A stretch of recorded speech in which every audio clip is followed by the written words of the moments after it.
Tēnā koutou katoa, ngā mihi, kia koutou katoa, ko Caitlin MacColl toku ingoa, no tikuiti ahau, ko te atatu ahau e noho ana, kei Sport Waitākere ahau e mahi ana. Nei reira, tēnā koutou, tēnā koutou, tēnā koutou katoa. Kia ora, welcome. Thank you for joining me here today to hear about the 6 conditions of systems change. My name is Caitlin and I am a Strategic Relationships Manager in the Healthy Families Waitākere team at Sport Waitākere. So we'll get straight into it. I'm just going to share my screen.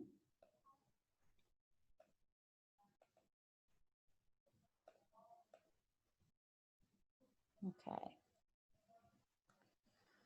I thought it would be best to start with a definition about systems change. So systems change is about advancing equity by shifting the conditions that hold a problem in place. This definition is from an organisation called SIG. They are based in Canada, and it's referenced in a report called The Water of Systems Change, which has been created by FSG, another organisation. I would highly recommend you go and read The Water of Systems Change if you haven't already. And what's in there is what I'm going to be exploring with you today. I also thought it would be good to talk about a systems approach to begin with. So taking a systems approach, it becomes very clear that messy, long-standing problems are created by the systems in which they exist. To innovate on these social and environmental problems, it's necessary to find ways to see, understand, and use the system itself. So this is also from SIG. So when we look at messy, long-standing social and environmental problems like child poverty, homelessness, food security, even smoking rates, alcohol rates or intake, physical inactivity, it's not about fixing that person. It's not about that one person's choice. It's about shifting the conditions or looking at all of the surrounding conditions that that person is connected to and making changes to it. And by understanding the system and how each of the areas are all interrelated, you can identify the root causes. You can find points of leverage, and you can innovate, come up with some solutions to make positive change, particularly to improve people's well-being. So this is the 6 conditions for systems change, and it has 6 interrelated or interconnected conditions that typically play a role in holding a problem in place. In the Water for Systems Change, it's actually a blue and white pyramid, but for the sake of today, we're going for a nice, refreshing watermelon. So for most of you, the conditions within this framework are really obvious, especially the policies and practices, but they're actually laid out in a way that helps us to think a bit more strategically about systems change, or to come up with some more systems change strategies. So at an explicit level, this is your policies, practices, and resource flows. These are things that we can see. So in policies, it's your written policies, your rules and regulations which guide what we do. Practices are carried out by us as practitioners, or initiatives carried out by organisations that improve social and environmental outcomes for people. In the particular case of practices, we would almost look at good practices, new practices, changing practices, but also poor practice to see where there's opportunity to make change or improvements. Resource flows is all about the money and where it's going, following the money. Where is the money and the resource going? Who is benefiting from it? And most importantly, who is not? How can we shift that money around? Resource flows also looks at people's time, knowledge, and information, and infrastructure, and where that is being allocated and distributed within our communities. A really good example of this is recently with the COVID pandemic, NZTA, they announced some additional funding to temporarily widen the street so that people could remain or be physically distant while being active. And they put a lot of the money was put into Central Auckland, the North Shore, South Auckland to build on some activities, and some in West Auckland. So really looking at where that money has been distributed and how can we prioritise and shift, reorientate some money to come out west. At the semi-explicit level, at the explicit level, these are really obvious to us, they're really easy to see, quite easy to track and measure. As we move down into the semi-explicit level, this is relationships and connections and power dynamics. So relationships and connections is looking at the quality of those connections or communication between people and organisations. I think our work is all about relationships and connections. And often in this area, we would look at building new connections. Often, especially in a small place like West Auckland, people know each other, they already have that relationship there, but it might just be rewiring it so that we can make change together. Power dynamics is all about who makes a decision at the end of the day. And this can be formal or informal. In this case, we can establish where the power is sitting at all different levels, and we can ensure that community voice is at the table with the decision makers, particularly when it comes to making decisions about funding. Mental modes, dropping down into the implicit level, it's really hard to see, but this is all about what lives in our heads. It's our assumptions, our habits, our deeply held beliefs. It influences how we think, act, what we do, how we talk. It's our social norms, our cultural norms. So this area really influences how things happen in our community. And it's in this particular area that movements happen. Of course, all of these conditions are all interlinked and they all overlap as well.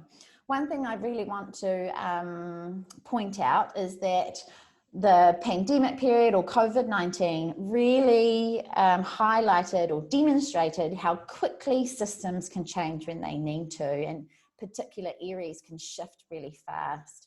It also highlighted even more areas where there is huge opportunity to change. I want to talk a bit more about this top level, this explicit level, which is really easy to kind of see, around policies, practices and resource flows.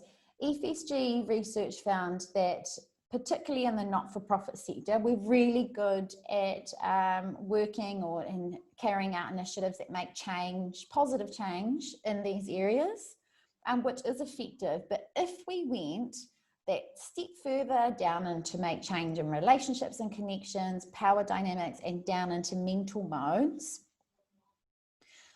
the more likely the sustainable change. So therefore, the more conditions you hit, the more sufficient the system's change will be. Another point to note is that the further you go down the levels, particularly into the implicit, the area of transformational change around mental modes, it gets harder to measure from an evaluation perspective. However, knowing that, you can use the framework to help with evaluation, so you can plan some short, medium and long-term outcomes a bit easier. This framework is really good to put as a lens over your work and to make, or your organisation, and to make links between your work and the 6 conditions of systems change. And it's a really good reflection tool, and I'll give you an example of this soon. But the main thing is that using this framework, and when you start to understand each of the different areas, it gives you so much data and information. And from that, it can be used for storytelling, insight reports, or briefing papers as well. So I'm going to take you through some examples of where we've used this framework in our work. In Healthy Families Waitākere, we supported a number of schools throughout West Auckland for about 3 years on becoming pro-water schools. So helping students to choose water as the first choice of drink over sugary drinks.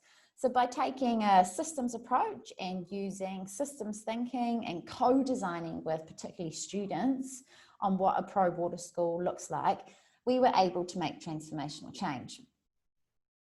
So this particular kaupapa involved every school receiving a water fountain, and the water fountain acted as a catalyst of change. So we identified that water fountain infrastructure in schools needed to be invested in, so every school received a water fountain, and from that they carried out a whole pile of health promoting activities.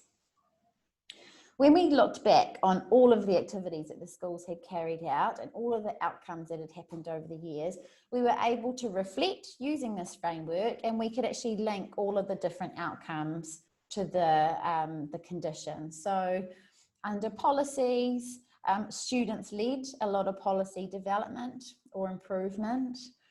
Under practices, this was really obvious: vending machines put their water at the top and their kind of up and goes at the bottom. Schools held water only events. A kura, created, one student wrote a Wai Māori haka and communicated that to all other schools nationwide, or kura nationwide. So we're starting to get into relationships and connections here.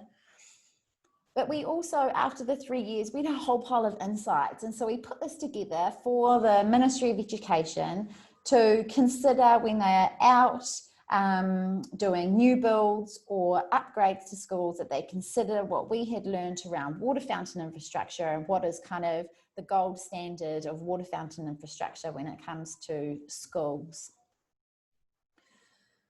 For resource flows, we managed to influence 250,000 of TTCF funding to invest in schools, and the water fountains went into 52 schools.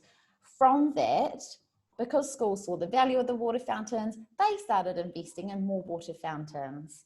Tap water wells who make water fountains spread their business into schools.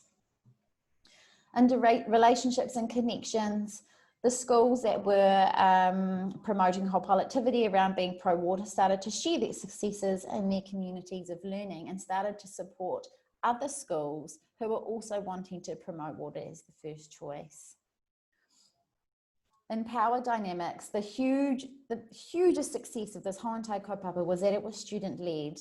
It was students who were presenting to the BOT and senior management and engaging with sports coordinators, business managers, teachers, nurses, and their voice was heard. They were presenting on what they wanted their school to look like, and their voice was listened to. BOT and senior management started to invest more in water fountain infrastructure.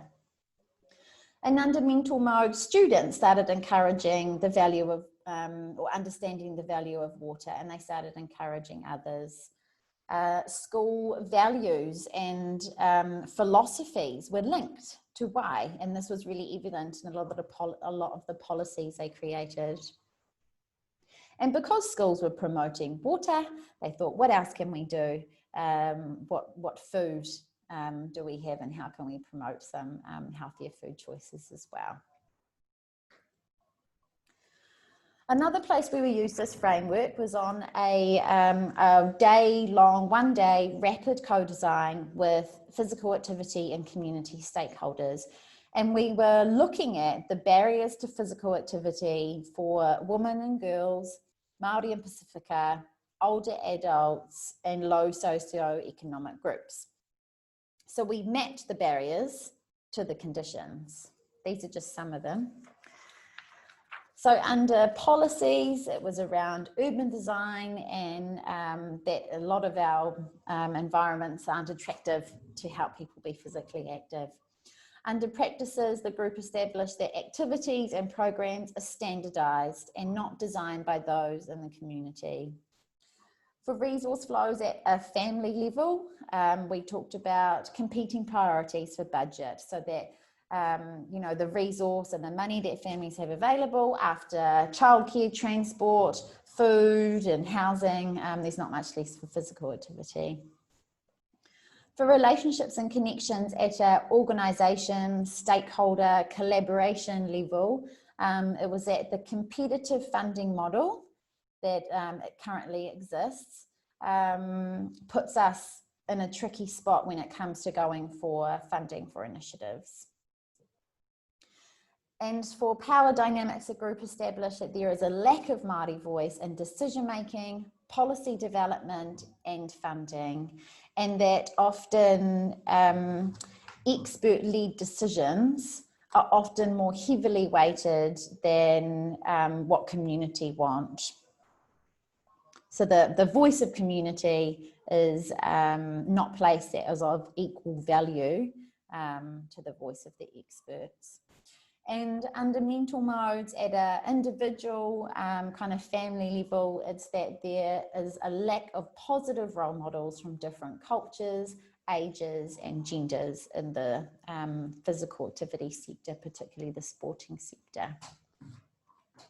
So using those barriers, the group then thought of some solutions or some ideas to address some of those barriers, and they were actually put together in a set of recommendations to go to Sport New Zealand and the Ministry of Health. And because we use the conditions to talk about the barriers and the solutions, we were able to talk to that audience quite easily, that kind of government level, because of the way that we had structured the conversation. So some things I want you to take away from today. Systems change is about shifting the conditions that hold a problem in place. Social and environmental issues are long-term, complex, and transformational change takes time. Using the framework can help with evaluations, storytelling, insights reports, and briefing papers. And addressing all 6 conditions will more likely create sustainable change. Ngā mihi, kia koutou, mō tō tautoko. Thank you so much for participating today. Thank you for listening. Kia ora, thank you. Ngā manaakitanga.